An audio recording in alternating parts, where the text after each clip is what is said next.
Jeeva cinema பார்வையாளர்களுக்கு வணக்கம். இன்று இந்த ரகுமான் விவகாரம் குறித்து பேசலாம்னு நினச்சேன். ஏற்கனவே நான் பேசியிருக்கேன், ஆனால் அது பேசின டோன் வேறு.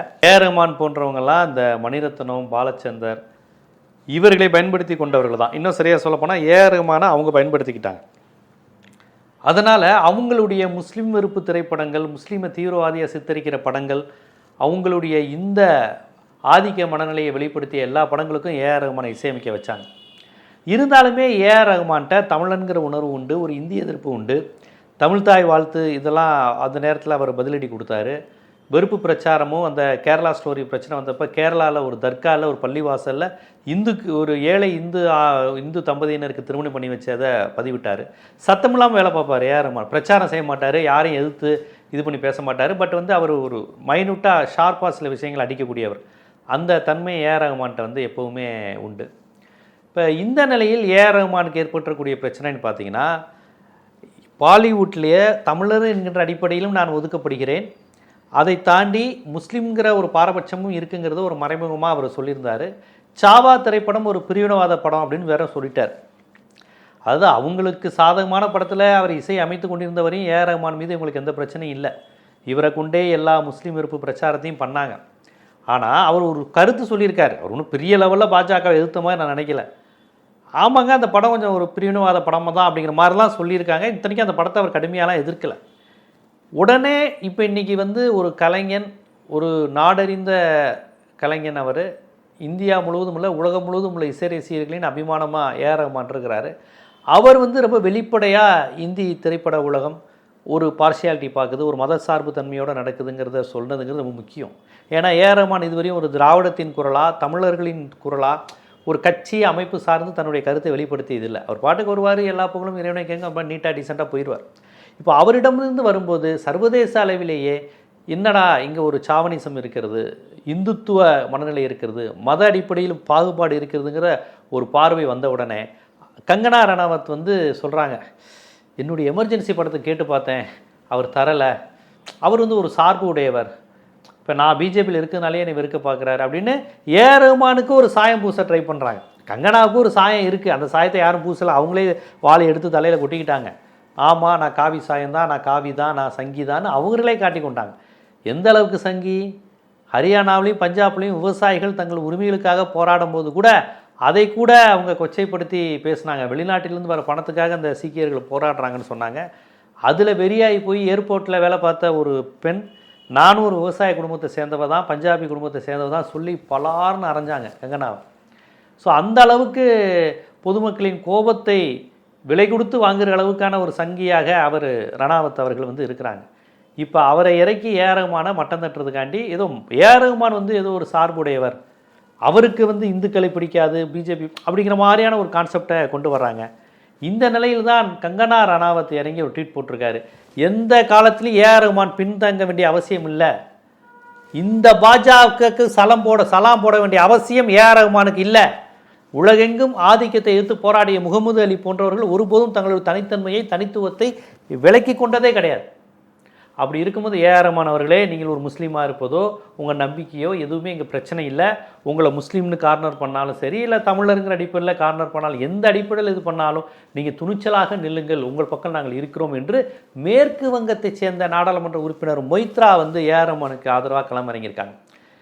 பாஜகவுக்காக கங்கனா போன்றவர்கள் இறக்கி விடப்படும் போது மொய்த்ரா போன்றவர்கள் ரகுமானுக்காக தன்னியல்பாக வர்றாங்க, உந்துதலில் வர்றாங்க. என்ன ஒரு முஸ்லீம்ங்கிற ஒரே காரணத்துக்காக இவ்வளோ புகழ்பெற்ற ஒரு இசையமைப்பாளரை நீங்கள் உடனே மதச்சார்புடையவர், பக்கச்சார்புடையவர்னு சொல்லி அவரை இறக்கி அடித்து அவரை காலி பண்ண பார்க்குறீங்களா அப்படின்னு மேற்கு வங்கத்திலேருந்து வர்றாங்க. பாருங்கள், ரகுமானுக்காண்டி மேற்கு வங்கத்திலேருந்துலாம் வந்துட்டாங்க.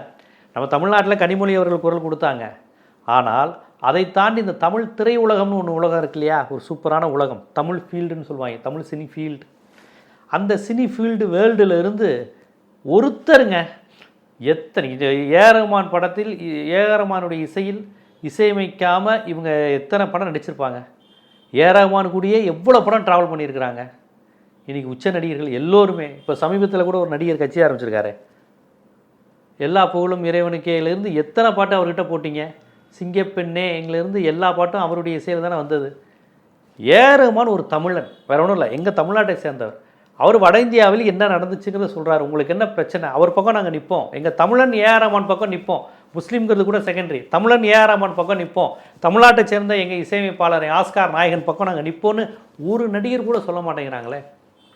இல்லை, இந்த தமிழ் திரையுலகத்தின் போக்கே எனக்கு ஆபத்தாக இருக்குது.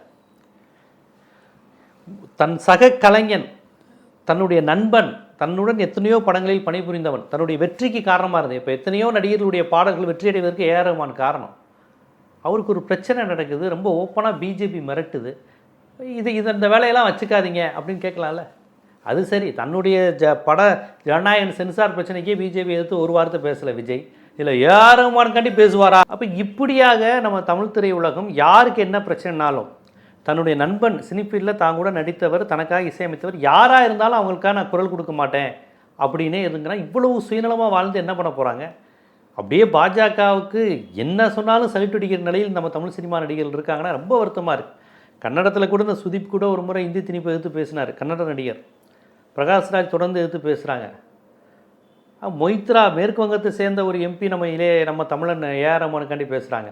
ஒரு வார்த்தை, நான் என்ன சொல்கிறேன், ஏஆர் ரஹ்மானுங்கிற தனிப்பட்ட மனிதருக்கான பிரச்சனை இல்லைங்க, தமிழர்களுக்கான பிரச்சனை, தமிழ் படைப்பாளிகளுக்கான பிரச்சனை, ஒரு இசையமைப்பாளருக்கான பிரச்சனை, ஒரு மத சிறுபான்மையினர் யாராக இருந்தாலும் நாங்கள் இப்படி தான் ட்ரீட் பண்ணுவோங்கிறதுக்கான மிரட்டல் இது. அப்போ இதையெல்லாம் எதிர்த்து நம்ம குரல் கொடுக்க வேண்டியது ஒரு தமிழ் சினிமாவினுடைய கடமை இல்லையா? அப்புறம் எதுக்கு அந்த சங்கங்கள் இருக்குது? இயக்குனர் சங்கம், தயாரிப்பாளர் சங்கம், நடிகர் சங்கம், இத்தனை சங்கம் எதுக்கு இருக்குது? குரல் கொடுக்கணுமா இல்லையா? அப்போ இது ரொம்ப ஆபத்தாக இருக்குது. அப்போ தமிழ் சினிமா தமிழருங்கிற அடிப்படையிலும் இல்லை, பாதிக்கப்பட்டவருக்கு குரல் கொடுப்போங்கிற அடிப்படையில் இல்லை, பாஜகவை எதிர்க்கக்கூடாதுங்கிற அந்த ஒரு விஷயத்தை தவிர்த்து வேறு எதையுமே யோசிக்காத ஒரு அமைப்பாக அந்த தமிழ் சினிமா உலகம் இருக்குது.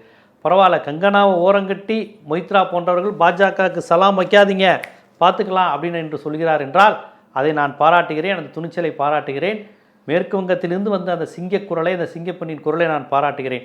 எது எப்படியாக இருந்தாலும் பாதிக்கப்பட்டவர்கள் பக்கம் நிற்கணும். அது தமிழின் அடிப்படையிலோ இல்லை சாதியின் அடிப்படையில் ஒடுக்கப்பட்டாலோ வர்க்கத்தின் அடிப்படையிலோ எதன் அடிப்படையில் ஒருவர் ஒடுக்கப்பட்டாலும் குரல் கொடுப்பது தமிழர்களின் பண்பு பாரம்பரியம். அந்த தன்மையே இல்லாமல் தமிழ் திரையுலகம் இருக்குது. பரவாயில்ல, நாம் சினிமா ரசிகர்களோ அரசியல் விமர்சகர்களோ பத்திரிகையாளர்களோ அறத்தின் பக்கம் நிற்போம், நேர்மையின் பக்கம் நிற்போம். ஒரு கலைஞனை, ஒரு படைப்பாளியை அதிகாரத்தை காட்டி தொடர்ந்து நீங்கள் மிரட்டுவீர்கள் என்றால் எங்கள் தமிழருக்காக மேற்கு வங்கத்திலிருந்தும் குரல் வரும், இன உணர்வு கொண்ட தமிழர்கள் இங்கிருந்தும் அவருக்காக நாங்கள் நிற்போம். மதத்தின் அடிப்படையில் சாதியின் அடிப்படையில் நீங்கள் ஒடுக்க நினைக்கின்ற அரசியல் தமிழ்நாட்டில் எடுபடாது, நாங்கள் நிற்போம் அப்படிங்கிறத இந்த இடத்துல உறுதியாக தெரிவிச்சுக்கிறேன். ஆனால் அதே சமயம் ஏஆர் ரஹ்மான் போன்ற கலைஞர்கள் உங்களெல்லாம் எப்படி இந்த அதிகார வர்க்கம் பயன்படுத்துச்சுங்கிறதையும் கொஞ்சம் யோசித்து பாருங்கள். ஒரு காலத்தில் எல்லா முஸ்லீம் எதிர்ப்பு படங்களையும் மணிரத்னம் போன்றவர்களும் உங்களை வச்சே பயன்படுத்திக்கிட்டு இன்றைக்கி பாருங்கள், உங்களுக்கு ஒரு பிரச்சனைன்னு வந்தோடனே யார் பேசுகிறா, யார் உங்களுக்காக நிற்கிறா, இந்த மாதிரி வேண விஷயங்களும் நீங்களும் அசை போட்டு பார்க்கணுங்கிறத நான் தெரிவிச்சுக்கிறேன். இது போன்ற சினிமா பின்னால் உள்ள அரசியல், பேசப்படாத அரசியல், பேசப்பட வேண்டிய அரசியல்னு பல்வேறு செய்திகளை நீங்கள் தொடர்ந்து தெரிஞ்சுக்கணும் அப்படின்னா நம்ம ஜீவா சினிமா சேனலை சப்ஸ்கிரைப் பண்ணுங்கள், ஆதரவு தான். நன்றி.